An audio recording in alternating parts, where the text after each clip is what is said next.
Bonjour, bonjour, j'espère que tout le monde va bien et que tout se passe au mieux pour vous et vos proches. Je suis Marie Gélin pour ceux qui ne me connaissent pas. Et pour ceux qui me connaissent, c'est toujours Marie. Aujourd'hui, je viens vous parler dans le cadre des ateliers du sommeil. Je viens vous parler d'hypnose. Les bienfaits de l'hypnose sur notre sommeil. On dirait que c'est tout un programme. Et avant tout, je vais vous parler d'hypnose, tout court. Et petit à petit, quand on va avancer au plus dans ce que j'appelle une conférence, on découvrira tous les bienfaits de l'hypnose sur un tas de choses. Mais pour commencer, que signifie le mot hypnose? Donc, c'est un mot qui nous vient du grec hypnos, qui signifie sommeil.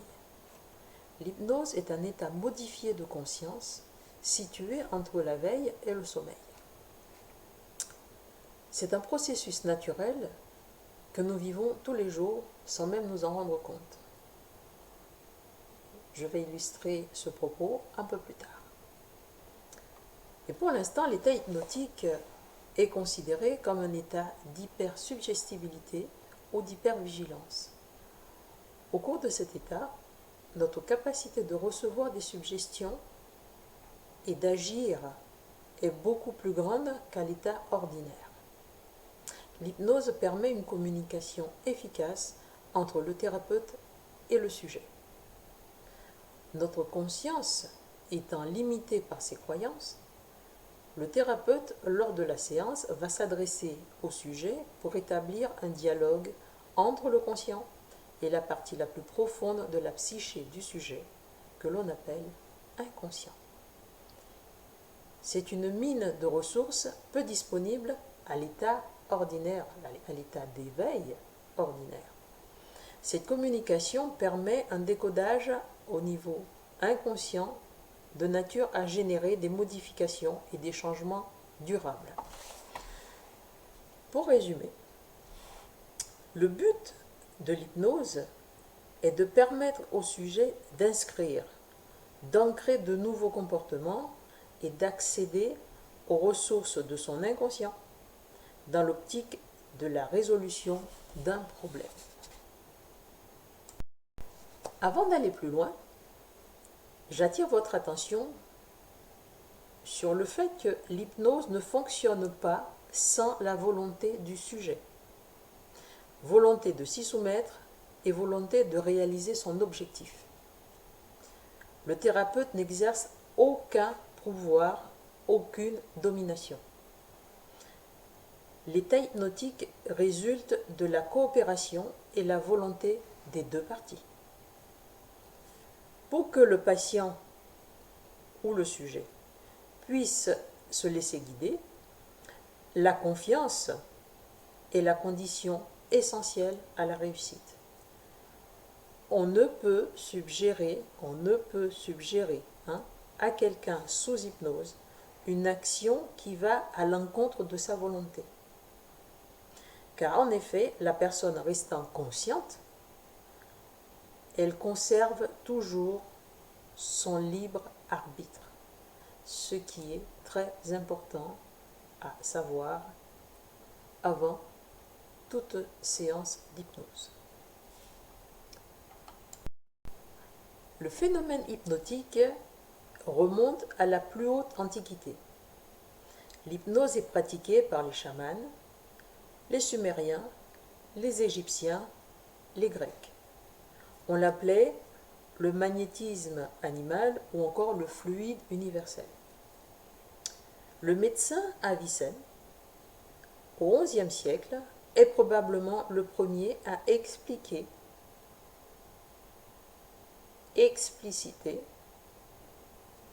le concept de suggestion et d'autosuggestion, tandis que Paracelse, au XVIe siècle, est un des premiers à mentionner les fluides et la continuité entre le corps et l'esprit.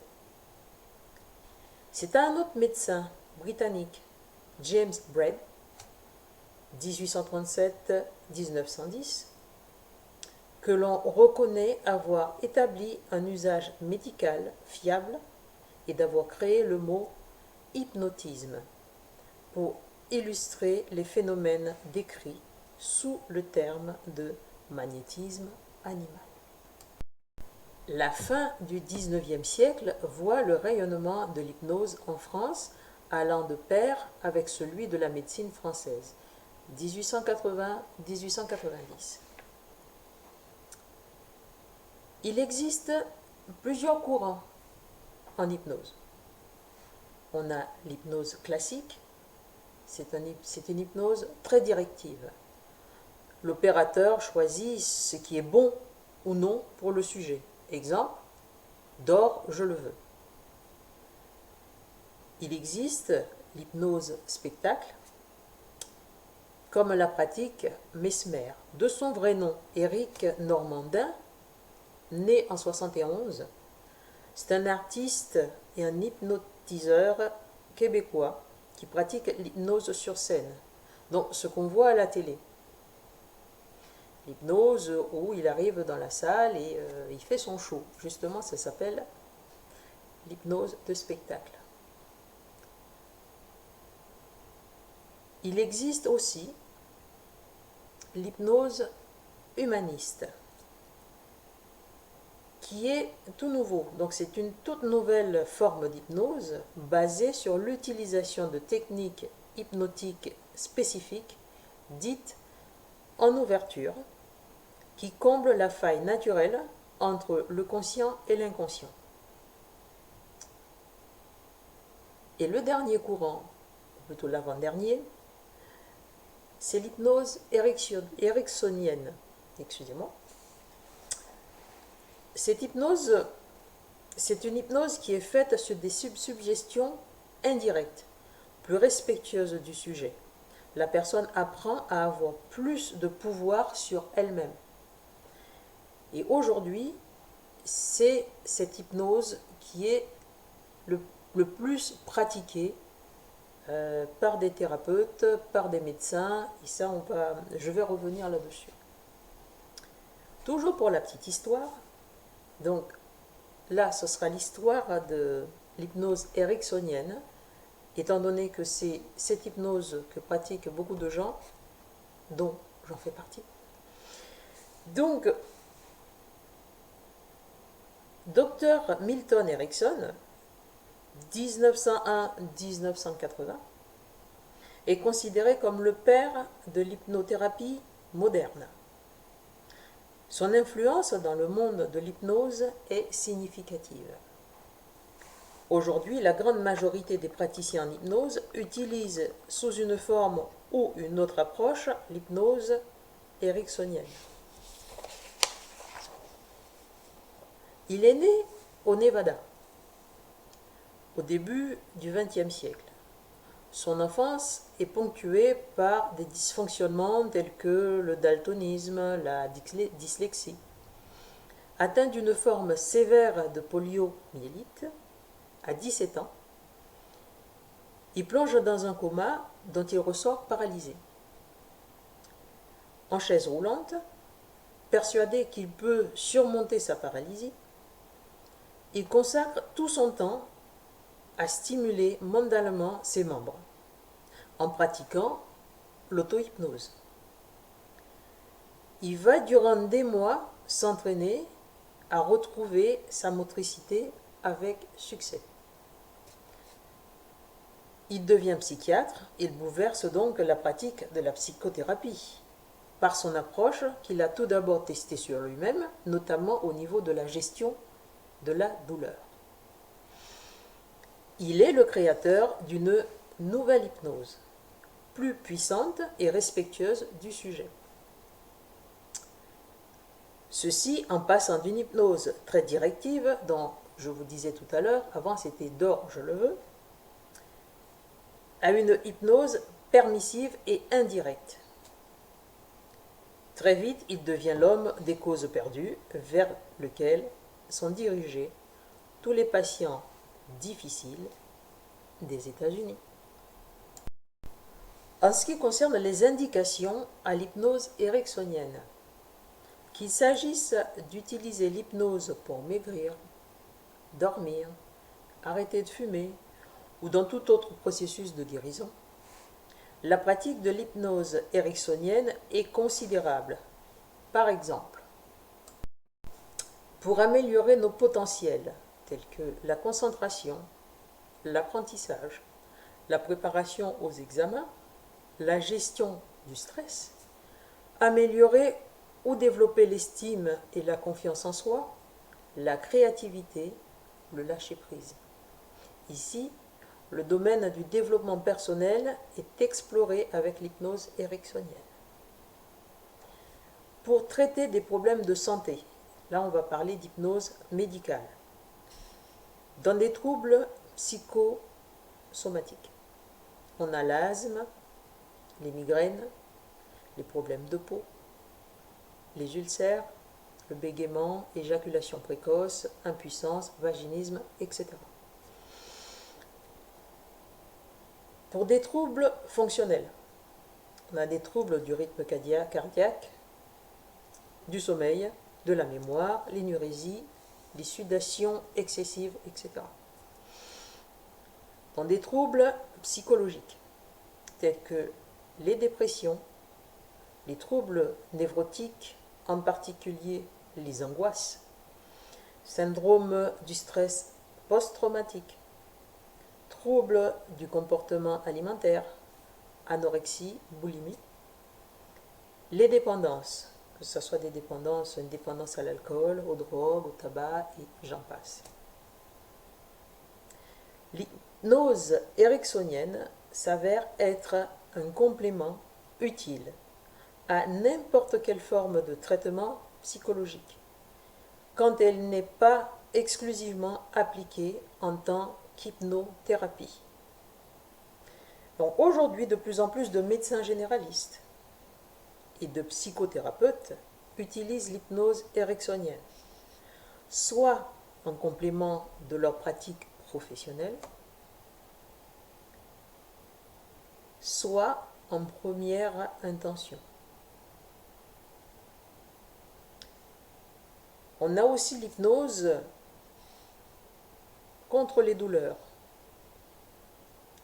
Et là aussi, ça peut être l'hypnose médicale ou l'hypnose en cabinet.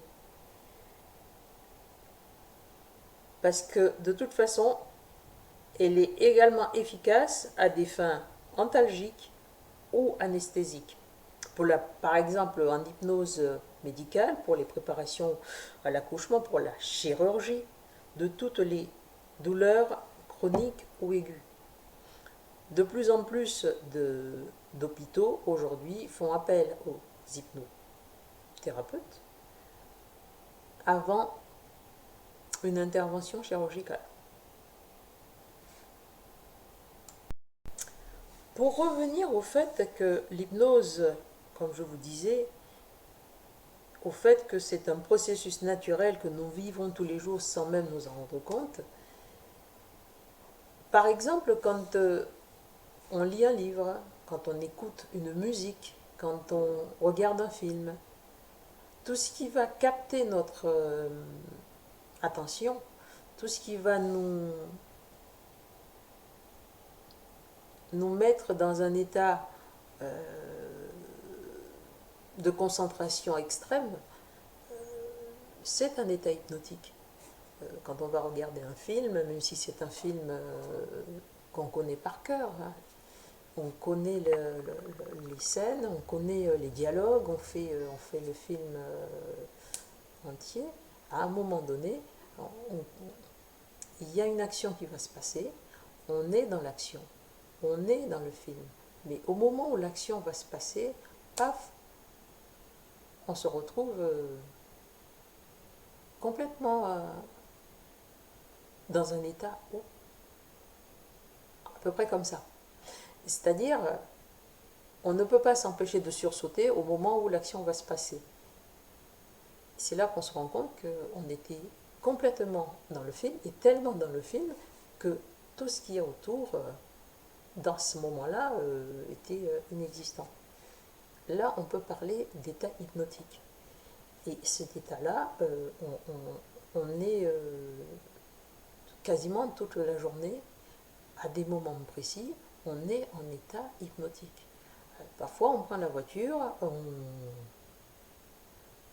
on va dire, c'est comme si on mettait le pilote automatique. On conduit pour aller de la maison au travail. Et on conduit, on écoute la musique, on est dans ses pensées, et à un moment donné, on est devant la porte d'entrée, on est sur le parking du travail, et on réalise qu'on n'a pas vu qu'on s'est pas rendu compte du trajet, qu'on s'est pas rendu compte. Et souvent on dit ah ben on a mis le pilote automatique. C'est une forme de transe, donc c'est une forme d'état hypnotique.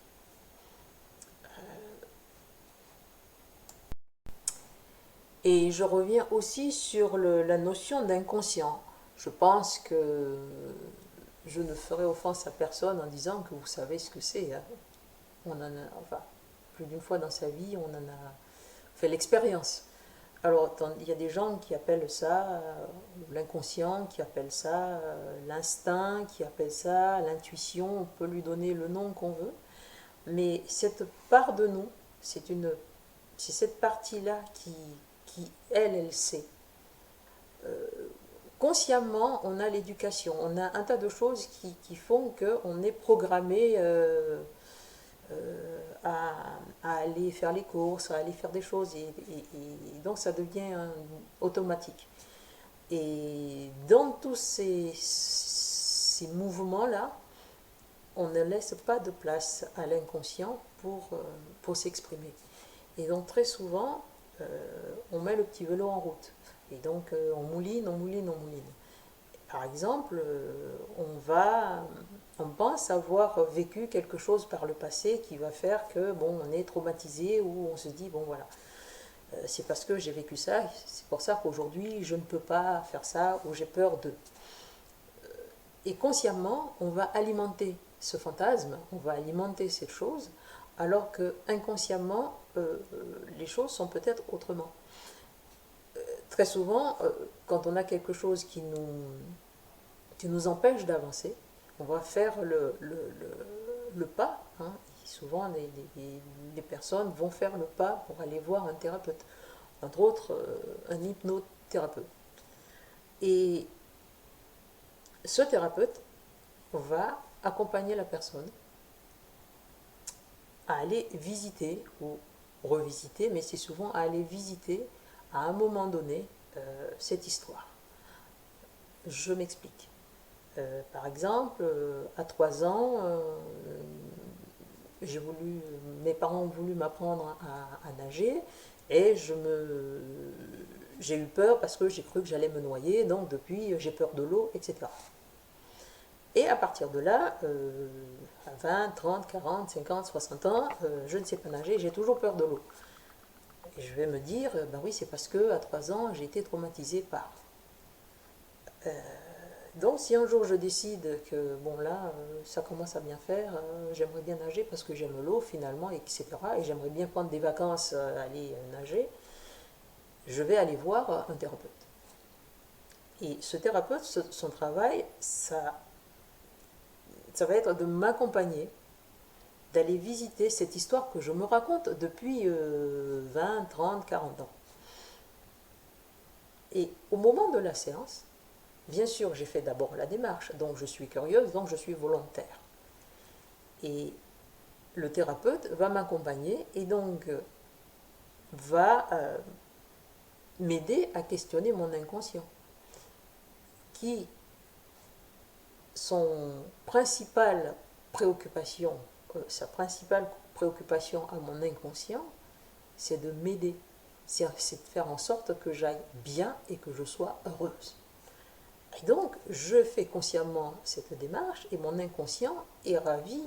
Enfin, je vais pouvoir le questionner pour qu'il puisse m'apporter quelques réponses par rapport à cette histoire que je me raconte. Et pendant la séance, si mon inconscient estime que cette histoire vaut la peine que je la revisite, je vais pouvoir me voir à cet âge-là. Je vais pouvoir me voir dans cette situation-là, mais avec mon regard d'aujourd'hui, c'est-à-dire mon regard de 20, 30, 40, 50, même 60 ans plus tard.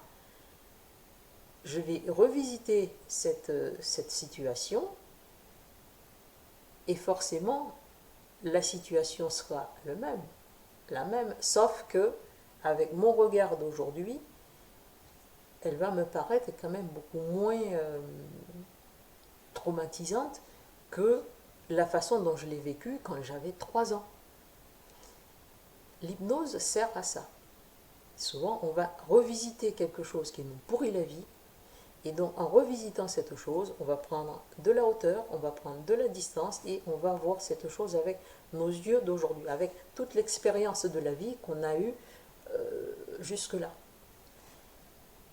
Et donc, avec mon inconscient, on va dialoguer, on va pouvoir